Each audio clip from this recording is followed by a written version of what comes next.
Vipi hapo kwanza? Safi. Bi. Bata nikutana na wewe. Vipi kwani kuna shida? Ndio. Shida gani? Ila tumetafuta sehemu tukakaa ili tuweze kuzungumza vizuri. Yaani hapo ndo wako unazingwaga sasa. Wewe ongea bana, mimi na mambo mengi ya kufanya. Lakini Bi, mbona unapenda kunisikiliza? Sasa tunabishana au ndo utaniambia? Bi, mimi nimetoka kwenu. Ila mama yako alichonifanyia sio kizuri. Nakufanyia nini? Mama yako amenifukuza. Na licha ya kunifukuza, amenikana kuwa hanifahamu. Sasa kufukuza tu kukana bila sababu yani. Hebu funguka basi. Yaani unajua sipendi mazunguka hapo mimi tunaelewa. Ongea hebu kwa na nini?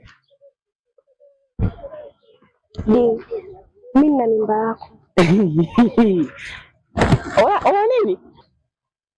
Yaani mimba wewe. Alafu unajua tusipimane imani. Unajua wewe ni mwanafunzi ujue. Yaani kumbuka kabisa yote. Yaani wewe ni mwanafunzi. Unaanza kuingiza mambo ya mimba ni kitu serious. Unajua swala la mimba ni kubwa. Alafu unalichukulia simu. Alafu kumbuka wewe ni mwanafunzi, acha asichukulia mambo hivyo. Alafu matani mengine tuache. Bi, usi wakati wa kwanza kulaumiana, au ni wakati wa wewe kujua jinsi gani unanisaidia mimi? Yaani ukusaidiaje? Si una familia yako, yaani mimi nakusaidiaje kwanza? Yaani hapo nakusaidiaje? Wewe una familia yako.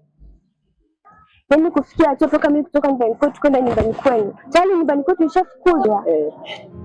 Alafu mimi hiyo mimba yani sielewi. Maana mimi na wewe tuna mwezi mzima yani tujakutana, tujafanya ujinga wowote. Sasa unaponiambia sijui na mimba yangu, mimi nakuwa sikuelewi.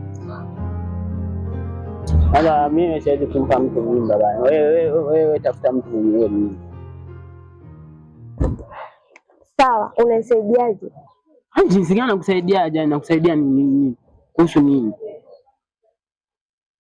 Bi, mimi naomba uwaze jinsi gani tunaelea hii mimba. Yaani tuna nani? Yaani tunafanya na nani? Hebu tena niache. Wewe hebu niache nini? Lakini Bi, wewe. Wewe. Wewe, niache.